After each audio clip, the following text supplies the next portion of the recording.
Well, we appreciate all you guys being here and for MD Publishing for opening up a discussion for women in HTM. We've got a stellar panel for you guys.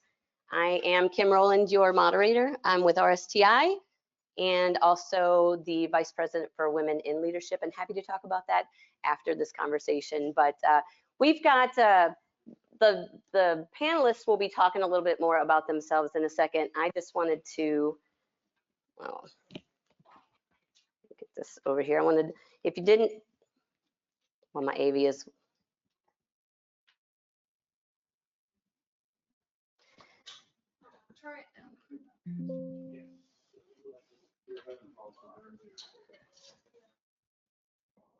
so we're not going to be on this slide very long. We have 7 things that we want to talk about. We have an hour to get through this. We just want it to be a conversation, to be relatable to females in this field. I really love looking across this audience and seeing the percentages being a little bit different than we see in the conference hall. Not that there's anything wrong with having the men, and we love the men's support in the space. Let me stay away from that, and appreciate each one of you guys from being here. I'm going to turn it over to each one of the panelist members, and we're going to ask them to tell us a little bit about yourselves and what got you into the field. So real quick, I'll introduce myself. I'm Carol Davis Smith, for those of you who do not know me. I'm the assistant to the moderator. And so I will make sure that if you have questions, we get those addressed before, during, and after the session. But I want to turn it over to these guys because they are the focus. All right, good morning. I'm Ashley O'Mara. I'm the Regional HTM Director for the VA New England Healthcare System. I've been in the HTM industry now for coming close to 20 years, so time flies when you're having fun. I learned about the HTM profession while I was doing my undergraduate degree at the University of Connecticut, and someone gave a presentation on clinical engineering and healthcare, and I was hooked. So that is where I learned about it. Folks know Frank Painter, he gave the presentation, and I just felt connected and was like, this is what I'm gonna do the rest of my life. But just to make sure that that was what I wanted to do the rest of my life, I interned during my junior year of undergrad at Hartford Hospital and worked alongside the technicians there and the engineers there just to make sure that this is what I wanted to do. And I've loved every minute of it since. Hi, I'm Teresa Mendoza. I am the co-owner and business director for Level 1 Imaging Solutions in Southern California. And my story is a little different from yours. My husband had been in the industry for about 10 years and decided to go independent. He was working for a major OEM, and he needed help with the business. And so I started helping part-time, and just gradually more and more help was needed. And so I became full-time. That was 22 years ago. And actually, the career has kind of grown on me. The industry has grown on me, and now I'm really happy that I'm a part of it. Hi, everyone. My name is Rhiannon. I am a field service engineer for Boston Imaging, a subsidiary of Samsung. I found out about HTM. I was very fortunate, actually. I had a Texas State Technical College recruiter come to my high school when I was 17 years old, trying to figure out my life. I was pregnant with my first daughter. I didn't know what I wanted to do. So that TST recruiter talked me into going and taking a tour of the school, and I toured the biomed program. My grandmother inspired me to pursue medical. She was a traveling Red Cross nurse, and she eventually had 4 doctorates before she passed away in 2017. But she inspired me to take that leap into biomed. I'm so glad it did, because it's opened so many doors for me. I started my first job working at Aramark. I worked there for almost 10 years as an in-house biomed, had an opportunity to build a pretty solid foundation that I was able to take with me into the field. And that's what I've been doing for the last 9 years. It's field service. I've had the opportunity to work in so many different areas of healthcare, lead a team, and become a specialist in anesthesia until 2020. Gosh, working in ventilation during the pandemic burnt me out. So I knew I needed a change. What was that change? I wanted to be in women's health. I wanted to become an expert in one modality. I wanted to work in ultrasound. So the last 3 years, I have devoted everything into learning all I can in diagnostic ultrasound. I've been taught by some of the greatest minds in the industry, and now I get to carry that forward with Boston Imaging. And additionally, they're training me in a DR now. So here you go. Good morning. My name is Allison Wolford. I am the operations manager with Duke University Healthcare System. I was say we now have 4 hospitals. I manage 2 of those hospitals. My story of getting into the field is very unique, I guess you could say. I always wanted to be a doctor, specifically a pediatrician. I even stated this in my 5th grade graduation. I want to be a pediatrician, get married, and have 2 kids. Like you all, everyone laughed, the 5th grader saying this. So after high school, I went to Xavier University of Louisiana. They are one of the top schools of getting African Americans into medical school. Yeah, MCAT scared me. I didn't want to take the MCAT. I didn't want to spend $1,000 to take the MCAT. So I just graduated with my bachelor's in biology and chemistry. And I taught 9th grade earth science for a little bit. Was talking to one of the guys there. He was also a teacher. And he was like, well, you know, my wife works for the American Red Cross. So I was like, okay, teaching is hard, especially at a challenge high school. So I then went and joined the American Red Cross as a lab tech. As working with the lab tech, a lot of stuff. We were slowly moving from actually doing manual testing to automated testing.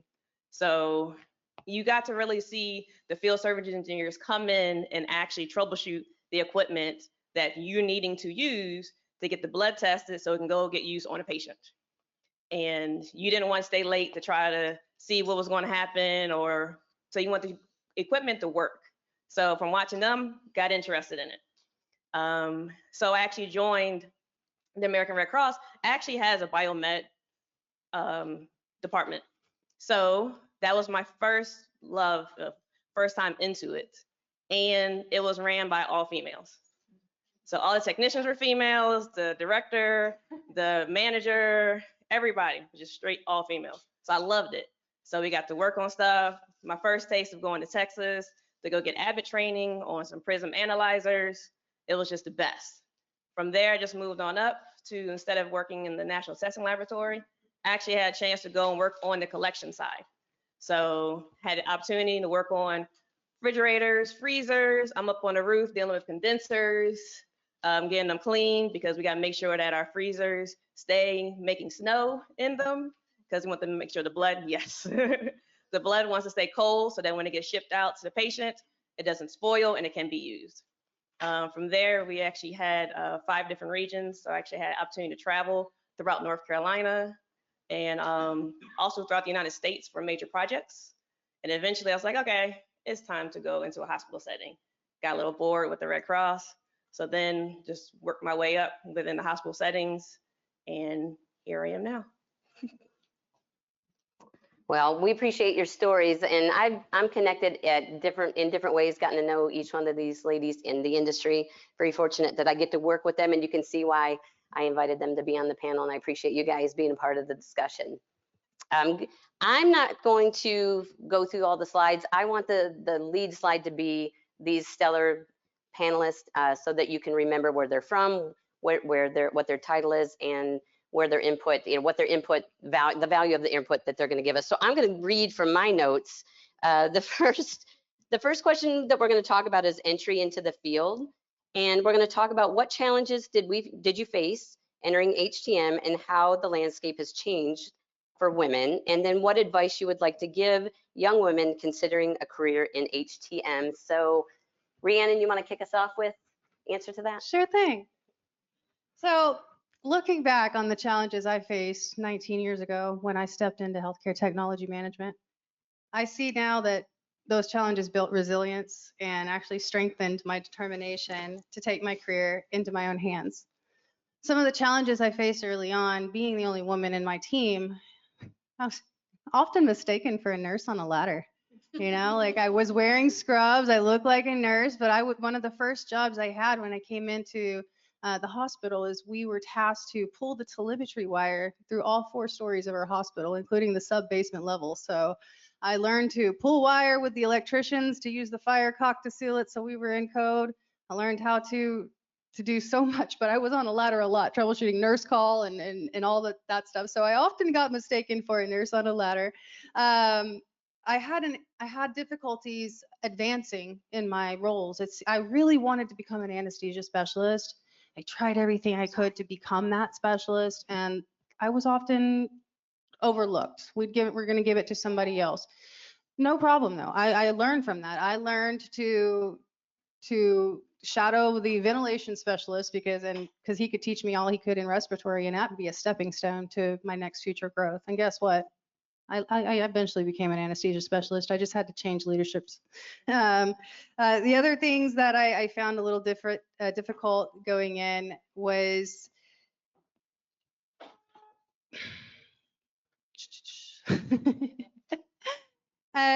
was I recall with this one instance, I was at a company party, and at that time I was a senior biomed. I was running my team, and we had this big company party where all the senior advisors and leaders came and met us. And my boss introduced me. He says, "This is my senior biomed, Rhiannon." And I didn't get a handshake, but every man on my team did, and that stung. That was very hard.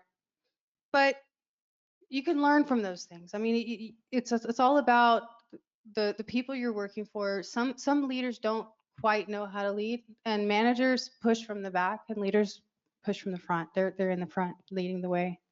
I decided to take my HTM career into my own hands at that point. I learned to sell my value. I learned how to use LinkedIn to network, to make friends.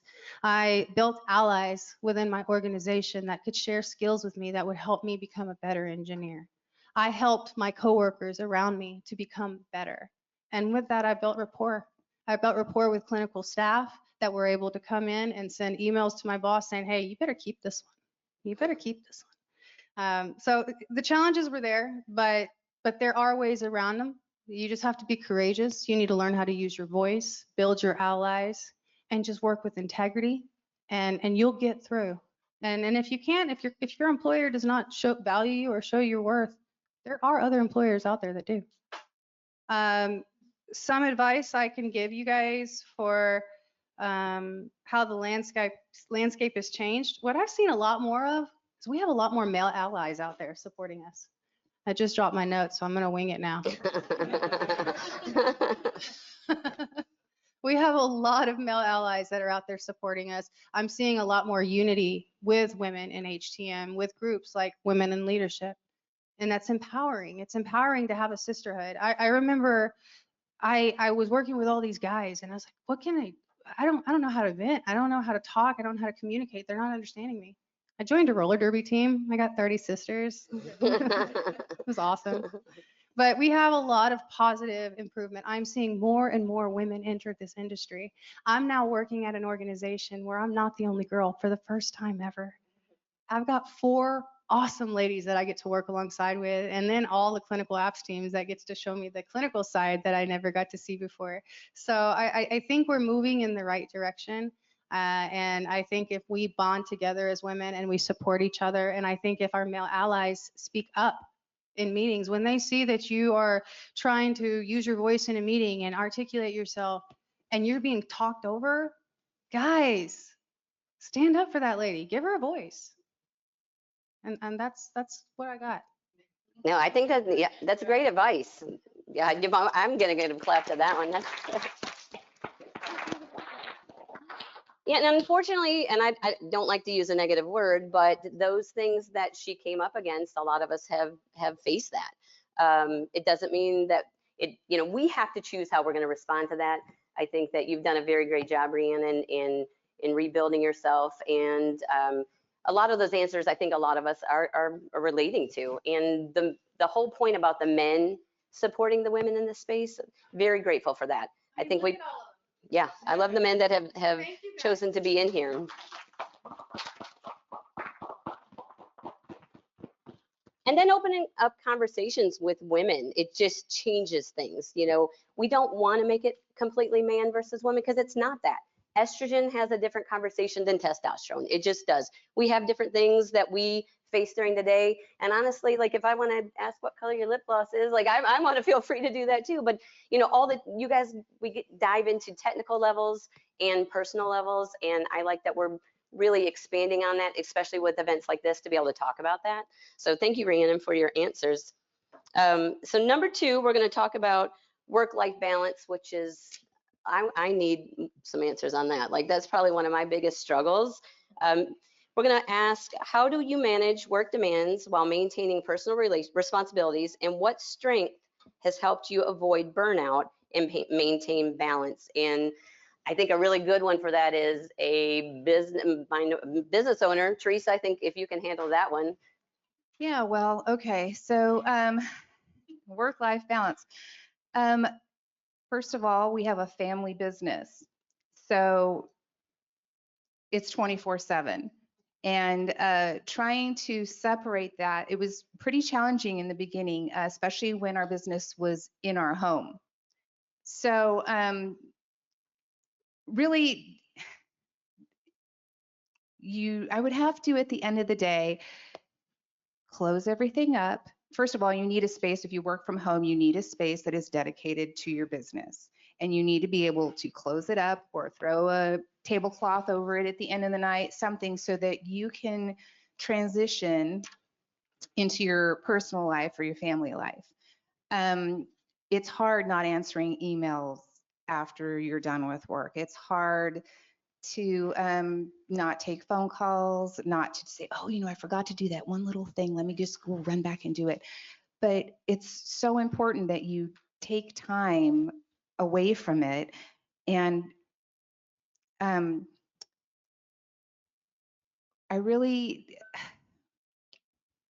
had to learn to also, since my husband is my business partner, I had to learn to have someone else to talk to when I've had a rough day, because oftentimes, I'm the one who's disappointed him, or not that. So okay, so if I've messed up and disappointed him, he's the last person I want to talk to. I need to have somebody else to talk to. That's so important.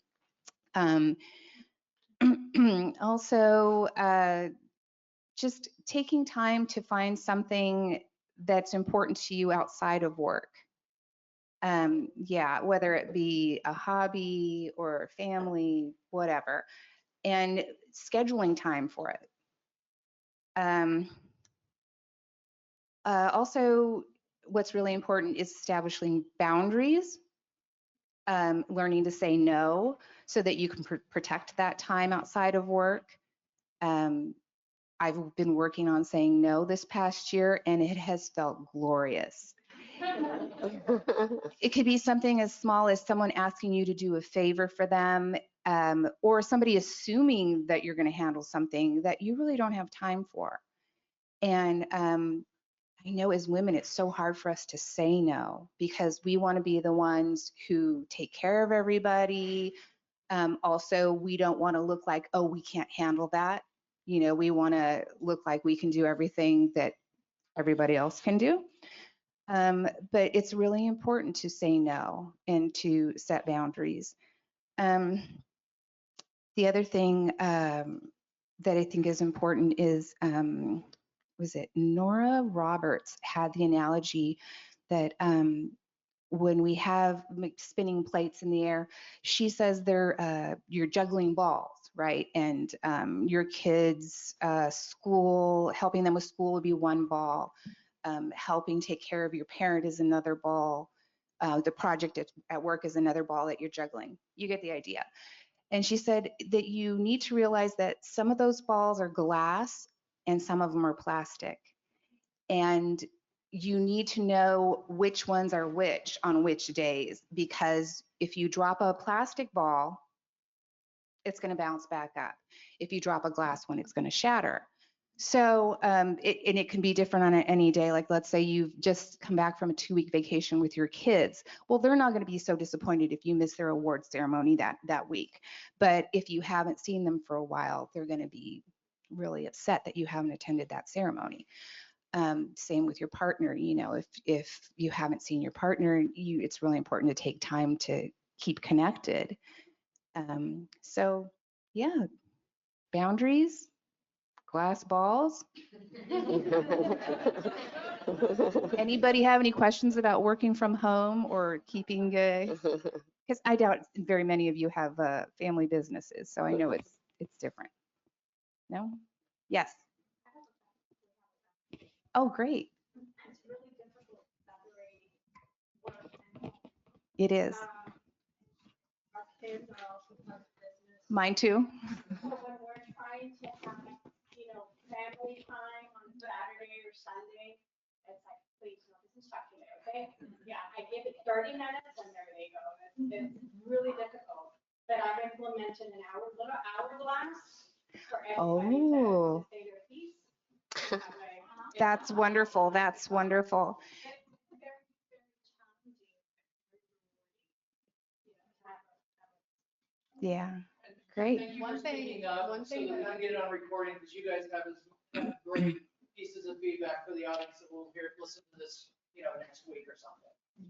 Yes. Oh, so I will say this, well, thank you for all the things you've been doing, especially all the women in the panel for all the things you do for healthcare technology management.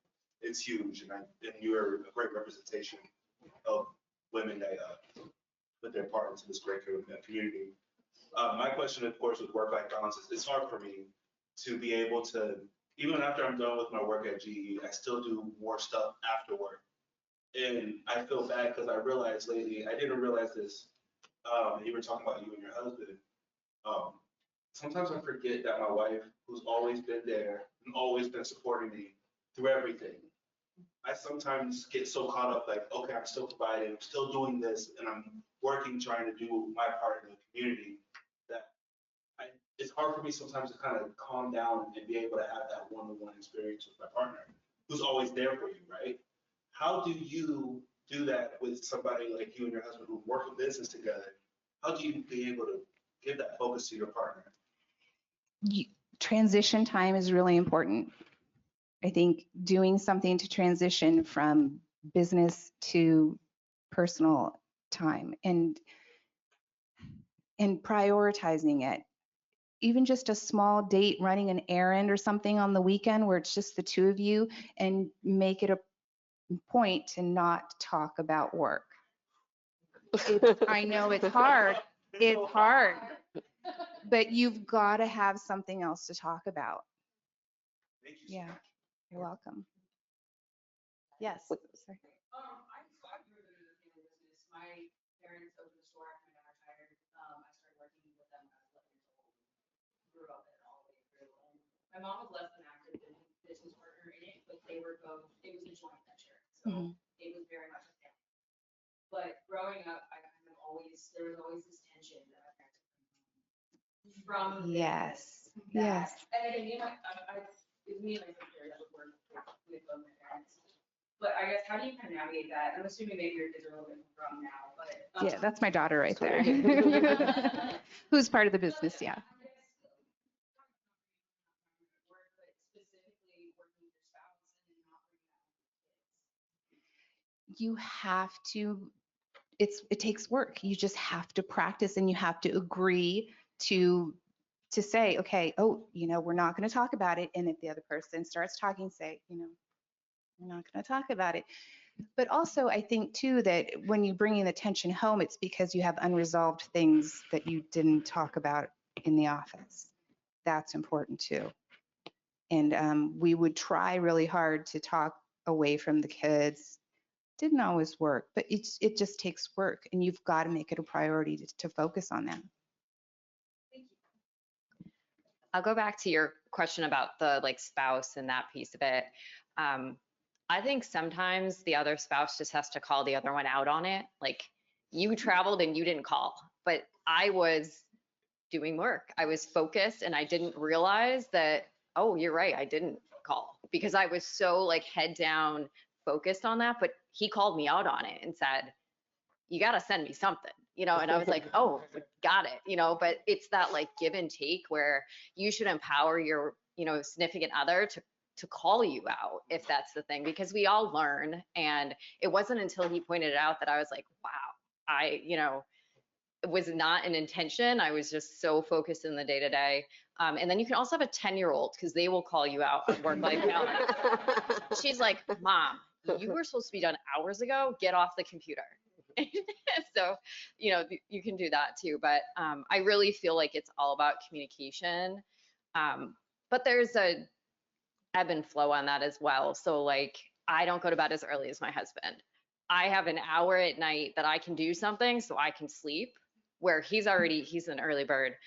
So he'll go to bed and I'll work for an hour, because that helps me sleep, because I don't know about anybody else, but I think about it constantly in my head for hours.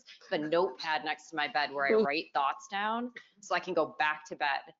So that's a great tip if anyone else is like a chronic thinker and can't fall asleep, get a notebook. It will like change your life. So that's my advice on the spouse piece. I've learned the hard way. Thank you so much. And it's always, are you still going? Okay, go ahead. And we're still married. How's the 10-year-old doing? So one other thing I can add to that, one thing that my family has utilized since I'm traveling so much is we have a shared family calendar. We use a Google Calendar, and it's open to where my kid has access to it, my partner has access to it, I have access to it. And I put all my away trips when I'm going to be out, when I'm traveling. That way my whole family kind of knows where I'm at. But I encourage my family, hey, when you see a gap on a weekend, fill it in with something fun. We have to make time for fun outside of work. And for instance, I knew I was going to be traveling for the next couple of weeks leading up to this event. And I told my partner, I was like, let's go to the beach. Let's do something fun. So make time for fun with your family and close the work. Just have that time. It's important. Refill your cup. It's always a work in progress, right? And all about communication and relationship. To that, Okay. talking about filling your cup. I know a lot of us, we are raised to put our kids' needs and wants ahead of ours, right? And one thing we need to work on is realizing that our needs are just as important. Maybe what your kid wants, you want to put that above what you want, but your needs should be right up there. You need to get sleep. You need to eat healthy as you can. You need to take care of yourself, because you're not able to take care of anybody else and help anybody else if your needs aren't being met. Yeah. And I think male or female in this space, we all struggle with that. I think the people that are successful in the third party market, I think we all have 110 or 0. We have a hard time with that work-life balance. I was getting burnt out a little bit. One of my mentors, and he was awesome, and I was a little mad at him for saying this, but he said, Kim, just because you can doesn't mean you should.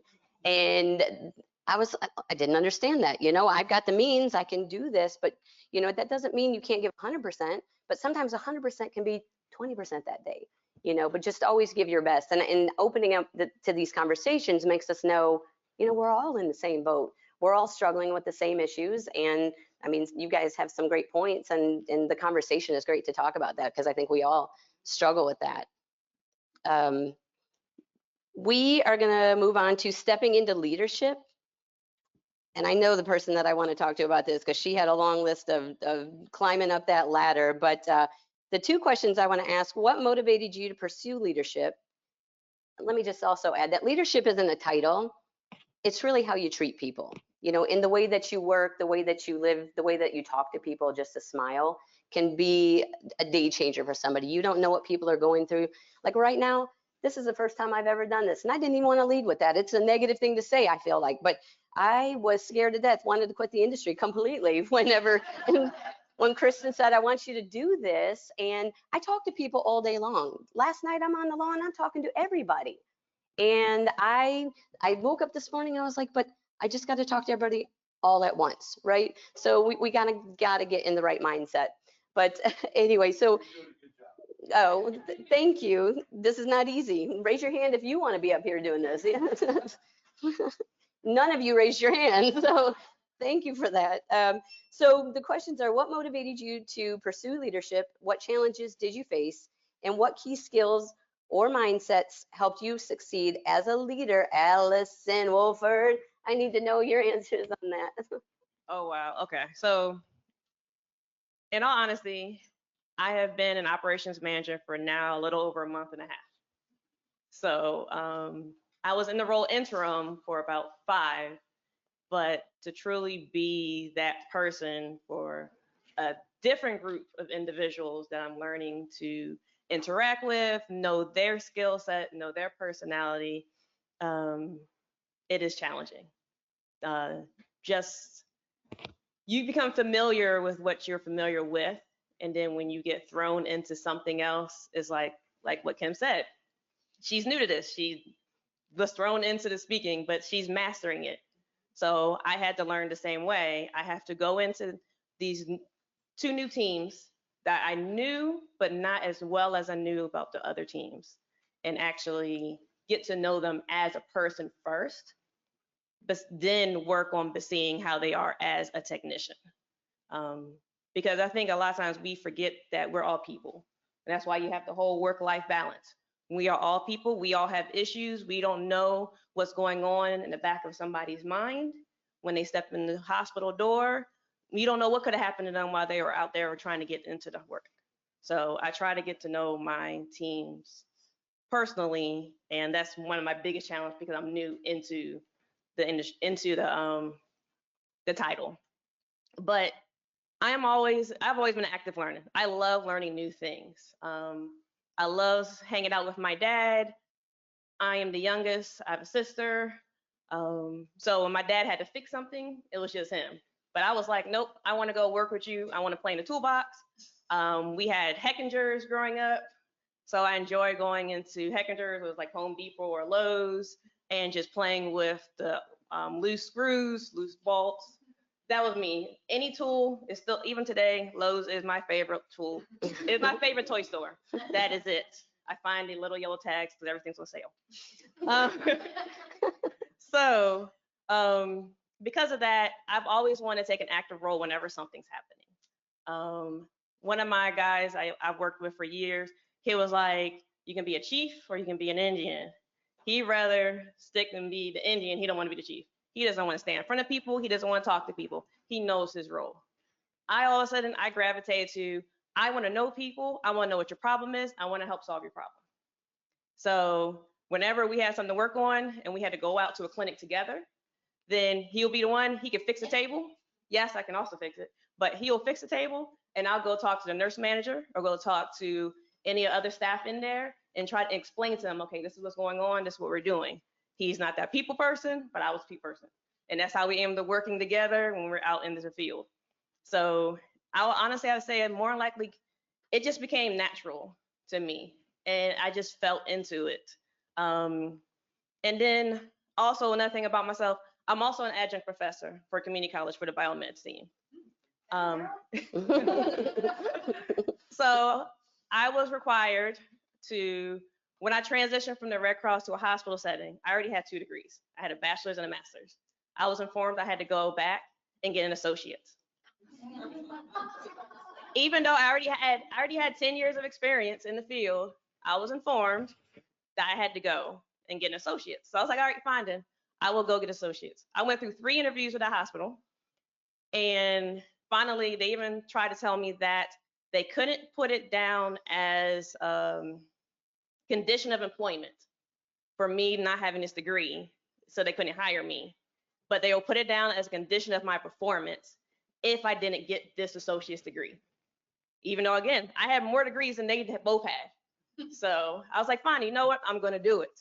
So I did it. I worked my 40 hours at the hospital. I took 1 or 2 classes a semester, and I graduated magna cum laude. And then right after I graduated, I took the CBET and passed the CBET. So now I gave them they had no reason. So they had no reason to sit there and say, oh, well, I'm going to let her go because it's an at-will state because she didn't meet these requirements. Oh, I met your requirements and I'm going to do it with flying colors. So that was and so again, that was a challenge I had to face early on as a technician, not even going into being a leader. And then over time, there was issues within just that hospital system, but I still allowed myself to, okay, what am I learning today? Who am I going to follow today? So, and that just helped me to just grow and then take on, so that when new people came on, again, teacher and me, I got to be, okay, let me show you the right way. Let me introduce you to these people.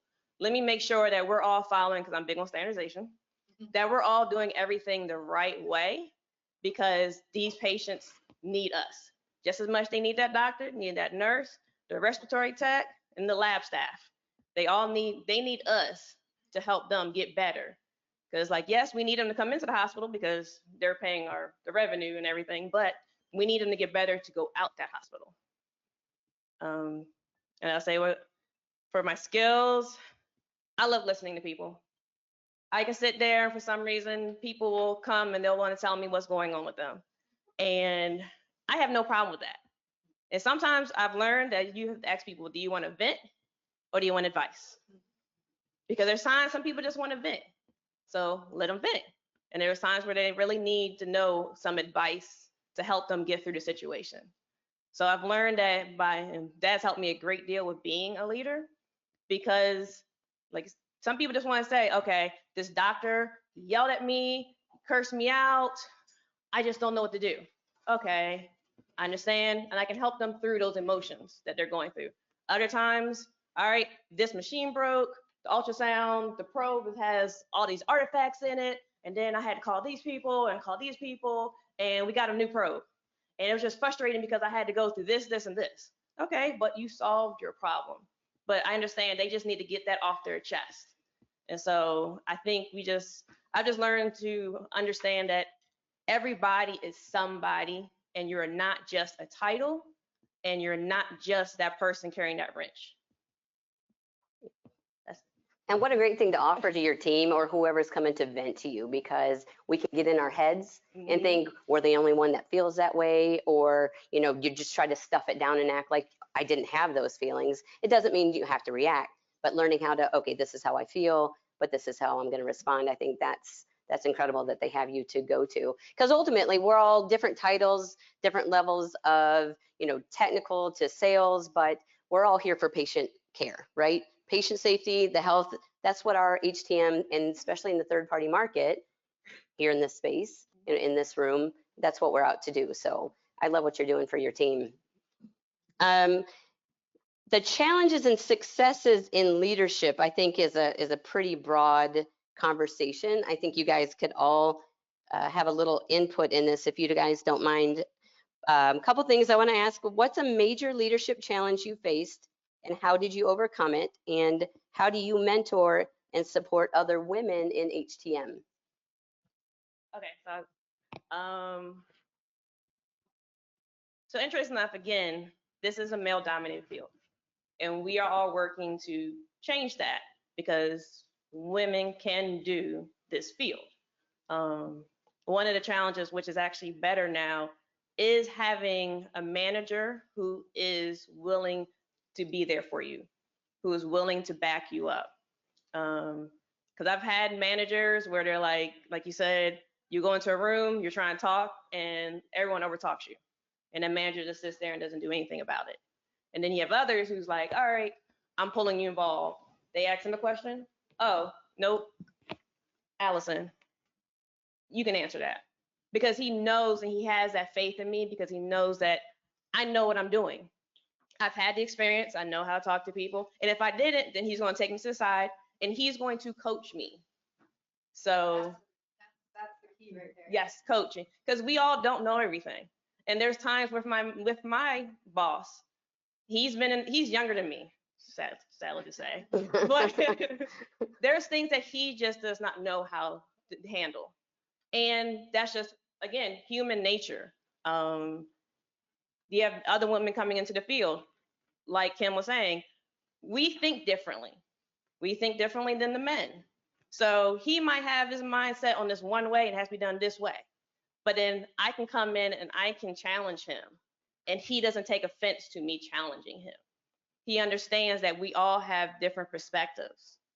So, and even if it could be somebody just that be male or women, it can be a different culture, a different ethnicity.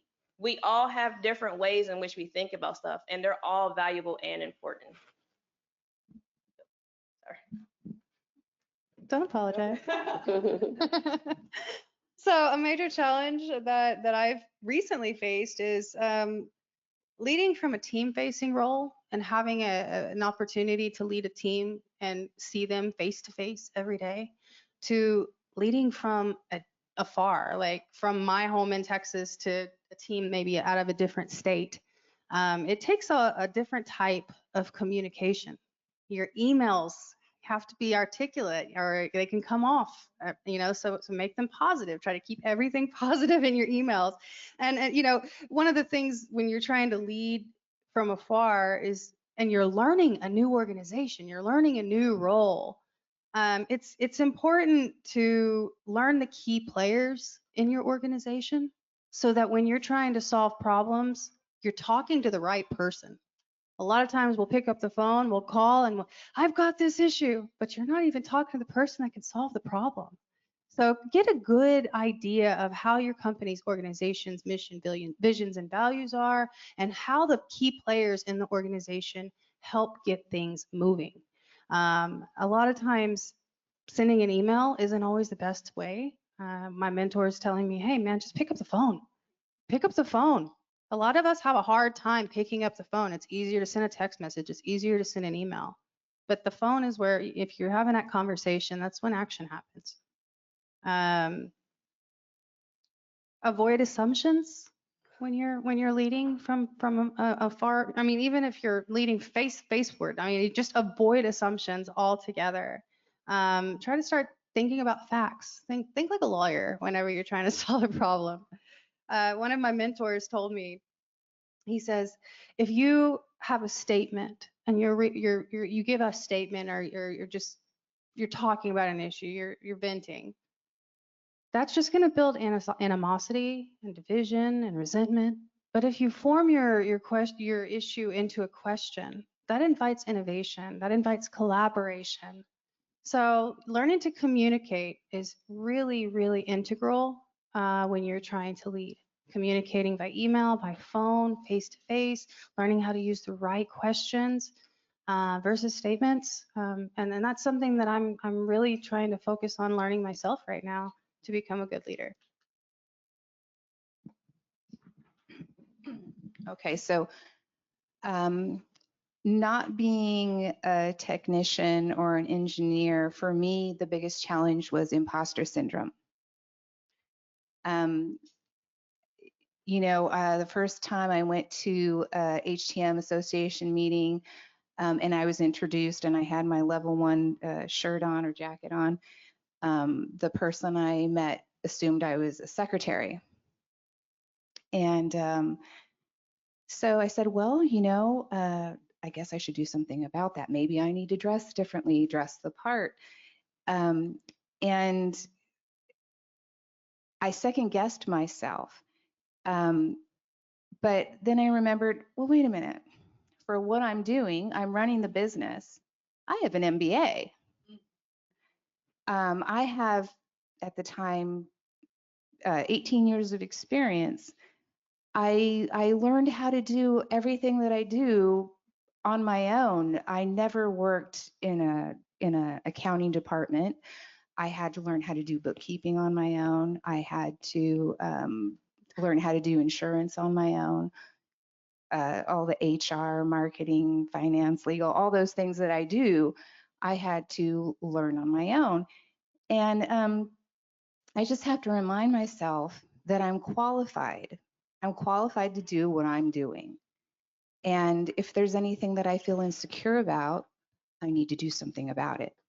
I need to go YouTube or to the library, somewhere to get the information that I need so that I feel secure. So that's my challenge. I'll talk a little bit about successes in leadership. And I think it's really from the journey that I've had from being a trainee at a hospital to then working as a staff engineer for several years and getting all of that hands-on experience and understanding clinical workflows and how they interact with the equipment really helped me then realize I want to do more. I wanted that next opportunity. And for us and for my husband, it meant relocating. So we went down to Florida, which was fun in our 20s. But we basically like got the opportunity to grow a team and to really take that leadership role. And I didn't do it in, the town that we grew up in. We took it out, we made it as an adventure, and I met a ton of wonderful people. It was a different culture that I had to learn. I was from New York. I realized very quickly in North Florida that I had to like say hi to people and then ask my question because I was so used to just being like, here's my question, I have 20 more. Like, I'm going on to the next one. But I had to like ask about their dog. And so like learning the cultures was hard for me, but I came around. And then, from there, one of the sort of challenges I had in my next role was I actually went to go run the hospital department that I interned at. And so that was full circle for me. And I had some growing pains with that because clearly, 10 years before that, I was an intern and now I was, kind of guiding the ship and where that goes. But I did a wonderful job building relationships with that hospital. I knew it inside and out because I had spent hours there. I had great relationships with the clinical teams, but I advocated for them. I got them the staff that they needed. I removed the barriers that were in their way. And then, the team, I think full circle is when I got the promotion to the regional role, they were my biggest supporters. They're like, you have earned this job. This is completely your job for the taking and you're going to do great things. And I never forget where I came from at a medical center. Sometimes when you're in a regional role, you kind of just like push everything down to the sites. My regional team knows my pet peeve is like, if you can pull that information and you ask the sites, we're going to have a discussion because they have enough to do in the day-to-day. You need to put on your facility hat and do as much as you can from a regional perspective to make their jobs easier. And so that whole career journey has just been wonderful for me. I've spent it all in the government sector, but I will say it's important, and I'm the president of NASCI as well, but that's where I get all my private sector colleague relationships. So I have wonderful, working relationships with the HTM manager at Brigham and Women's and the HTM manager at Dartmouth. And that's what helps me problem solve because the government does things some ways, but there's other ways to do it and there's best practices to be shared. And I think that's really important too, is, having those relationships outside of, your day-to-day job so that you can bounce ideas. And then as part of my work right now, I started for our national HTM group, a mentorship program. And so we've been doing it now for 3 years and we have a handbook and an application, but basically people in HTM at the VA can fill it out and either be a mentor or a mentee. And then we do like a match day. And so they have the kickoff meeting and they set up meetings and come up with goals of what they want to work on with their mentor. And it's really helped both on the technician side and the engineer side. And it's fun. I love matching people because I'm like, these would be a great fit. It's someone that's like, I want to be an imaging specialist someday. So their mentor will be someone that's already in imaging, but they're a general BMET right now. Yeah. It's a wonderful program. It grows every year. And I love to hear the stories. I still talk to some of my mentees and it's been a wonderful experience and a way to kind of give back to the community. I think mentorships is very important. I love that you guys are doing that within your organization. I'm not going to do a shameless plug for women in leadership, but we do have mentorship programs, mentees, mentors that we can connect you guys with. So anytime you want us to talk about that during the show, we're usually wearing blue pins and we can get that pin for you. And so that's all I'm going to say about that. But also the common denominator, I think, for the panelists is you're not an expert until you get the experience, and you can't get the experience until you do the work, right? When you do the hard stuff, this isn't the easiest thing for me to get up here and do this, and I just want it to be a conversation. I wanted to give you guys, the experience that you feel like you came in, you learned something, you connected with people, and I hope that that's the value that you're getting out of this. So you've got to start somewhere. So start somewhere, be a leader, leave the world a little bit better than you found them, people, places, things. That's what I like to focus on. So here, this is a question that when I first read it, I wasn't quite sure or the part of the outline that John and Kristen and them, they were asking us to talk about, but we're going to talk about planning the exit strategy. Like, I'm not even close to that. Like, I mean, but Ashley, when we were doing sort of our brainstorming session, I loved her take on that. So Ashley, if you don't mind talking about, when you, well, I won't even go in the details of that. I just love how you were able to answer that. If you could give Yeah, everybody else your sure. insight. So exit strategy, I'm clearly not old enough to retire. But one thing that I noticed probably in the past couple of years was that I held so much tight to the chest, like in my job, and I thought I was doing everyone a favor. It was like, oh, you can go to her, she'll answer your question, until I realized that I was actually doing the organization a disservice, that I needed to be able to go on vacation, that I needed to be able to take a day off with my daughter who's homesick. And because I was holding it all so close, I needed to empower my staff underneath me, who were always more than willing to do it. It was more I needed to let go, because I don't know when my exit strategy is going to be, but a year plus ago, I couldn't have left. I mean, it would have been like a mess, because no one would have had any clue all the things that were in my head. And so I've spent probably the past 18 months really working closely with my second in charge, working closely with my, directors at the hospitals, and sharing what I know, and then also letting them run the show. And, it's a running joke, if you leave the country, you really are on vacation. So when I leave the country, I will say to my second in charge, whatever decision you make, I will back you. We may have a private discussion after if I would have done something different, but you have my full support in whatever decisions you make, because I'm leaving it in your good hands. I will back you on. And that's really been, again, not knowing when my exit strategy was. I feel like there is going to be a point in my career where I'm going to be ready to pass the baton and pursue a different passion for myself. And I want to make sure that I've got folks that can step in and keep the ship running and moving forward and making progress. That's how I built my team, is we all kind of march to the same, we have the same underlying, fundamentals of what we want to see happen for the department and the vision that we share moving it forward. And again, not knowing when that is, I just want to make sure that the organization's prepared, so there's not a big gap. Yeah, so exit strategy doesn't mean I'm retiring. It's Right. maybe in a week, maybe I'm moving jobs, different company, something like that. I thought that was really good insight. We're getting close to the end of this. Anybody have questions along the way? Yes. I just have a comment. I graduated from CSTI in 1989. I've been with a biomed degree. I have been in this field for 36 years. I am just so happy to see how many women are in this space.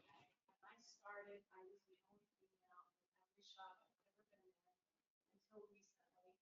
I have two wonderful female techs in one of my shops right now, but I never thought I would live to see something like this. Representation matters. When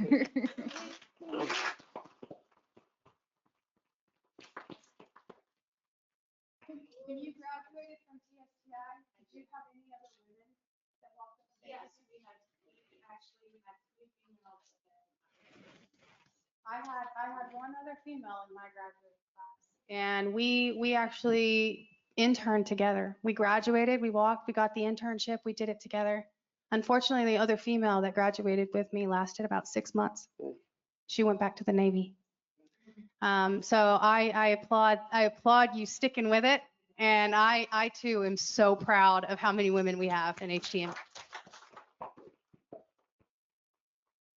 And I love celebrating stories like that. We've got a lot of history in this industry. I work for a company that's been in the space for 40 years. And I do want to point out something that we're celebrating. We put it into press, but Brenna and her dad are the first father-daughter graduates that we've had through the whole program. So John, many years ago, but our first father-daughter graduation. So a lot of sons and dads and sons, and we celebrate those too. We appreciate that. But we do love those stories, and then success stories like that, and then pass it along.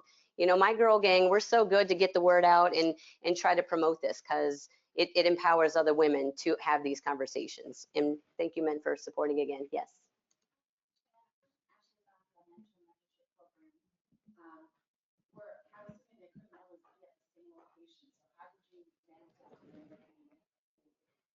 Yeah, we actually tried not to match them too close to home because there was a lot to learn from one department to the next. I think it worked out better that way, actually. But we would just look at where they were, and we did it more based on role. Like, what was the mentee's end goal? They would kind of say what they wanted out of the program, and then we'd try to pick a mentor that was a great fit for them. And it didn't really matter if they were West Coast. They did Teams meetings. Back, if travel was approved, sometimes they would go spend time on site and actually go see what they did. That was depending on budgets, but really a lot of it was just phone calls, video Teams meetings. I mean, they did it all virtually, and they would set the cadence. It could be an ad hoc thing. It could be once a month they'd have a scheduled check-in. But I love it when they visit at conferences, because a lot of times that's a meeting ground, and they'll meet in person and have an in-person meeting, and it just really ties it all together. So yeah, they would be cross-state. Anybody else? So one, it's been a pleasure being in the community, and I got to work with a few of you women out here. It's absolutely a pleasure to be able to see everything you guys done. My thing is, as a male BNet, right? How do we help encourage more young women to become a part of this community? Like you said, you've seen shops go from only one female to now seeing shops with 4 women that are doing so great and actually that are contributing to this community.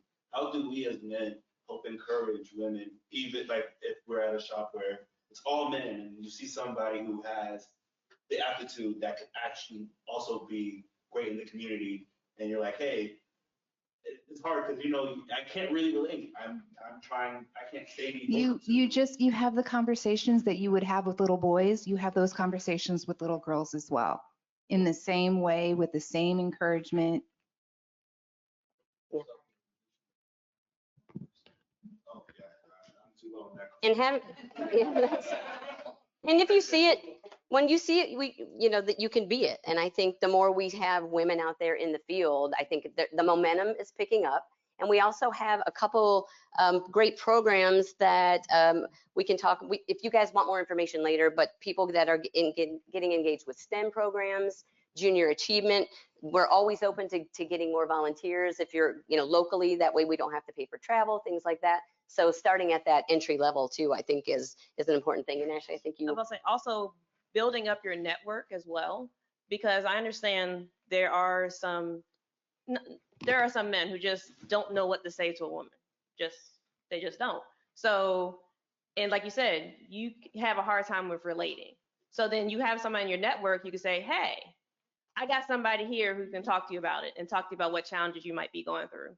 I know one of my friends, he actually connected me with somebody on his team to try to help build them up and to help that they're a tech, I think they're a team lead or a tech one, and just trying to let them know that there are others out there. There are successful women who are doing this field. So just using them as an example. And I'm more than certain, especially, you're on LinkedIn, right? Sorry? Are you on LinkedIn?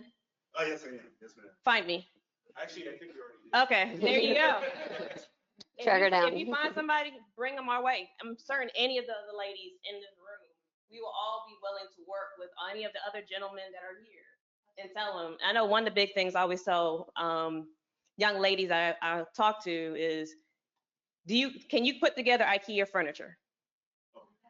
If you can read instructions and put together IKEA furniture, this job is for you. It's not that hard. It's not like you have to take apart somebody's brain and dissect it. We're putting together, the instructions are provided to you by the manufacturer, as well as you can read and you can write, and you know how, I wouldn't even say no difference between a flathead and a Phillips, because there's some tools I get confused with. To me, everything's a monkey wrench. So, even though you got crescent and you got vice, hey, it's all a monkey wrench to me. But we are here for you, and that's one thing about Will. So one thing about the ladies up here on this panel and all the other ladies I interacted with, come into these expos, you build that relationship, and we will help you out. Yeah. Thank you all so much. And maybe that next roundtable is about what are the sticky questions like that we may have. How do we speak we speak different languages, so we're not going to learn how to speak those languages, but how do we make those make sense to each other? I think that's be a good topic. Yeah.